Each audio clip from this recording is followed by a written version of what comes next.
Everyone, তো আজকে করব আমরা এরকম একটা পাখির ছবি। আর আমি স্কেচটা আগে করে নিয়েছি। আসলে টাইমের ফাঁকে ফাঁকে আমি কি করি, কয়েকটা স্কেচ করে রাখি, কারণ ভিডিও বানানোর চক্করে তখন ভুলেই যাই যে কি ড্রয়িং করব।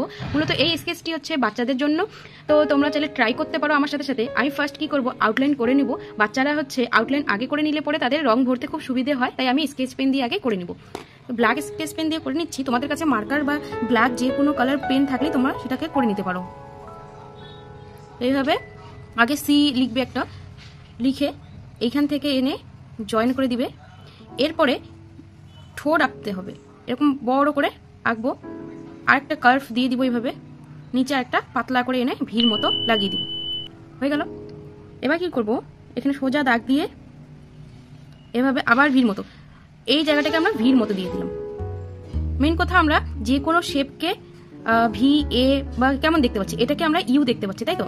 আমরা শেপগুলোকে এ বা ভি বা ইউ এরকম মনে করব, তবেই আমাদের কাছে ছবি খুব ইজি মনে হবে। আমি চোখটাকে একবারে করে নিচ্ছি ব্ল্যাক দিয়ে, যাতে পরে আমাকে অয়েল প্যাস্টেল দিয়ে আর করতে না হয়। এরপরে এই যে দাগটা দিয়েছিলাম এটা দিয়ে দিলাম। আর এই দাগটা হচ্ছে আমাদের পাতার জন্য, এটা আমি পরে করব। উপরের পাখিটাকেও সেম করব। এই দেখো, আমরা এইদিকে ভির মতো দেখতে পাচ্ছি, এই ভিটাকে আগে করে নিব।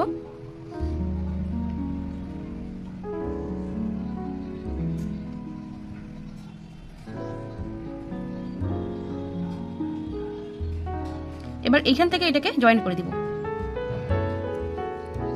এবার এইখানে জয়েন করে দিব।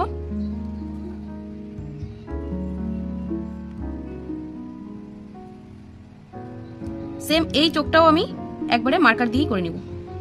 তোমরাও মার্কার দিয়ে করে নিও, কারণ পাখিটার এখানে যদি চোখটা আমরা ঠিক মতো না করি, তাহলে পরে যতই সুন্দর করি না কেন কালারটা সেরকম একটা ভালো আসবে না।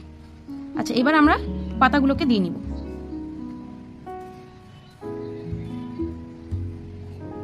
হয়ে গেল।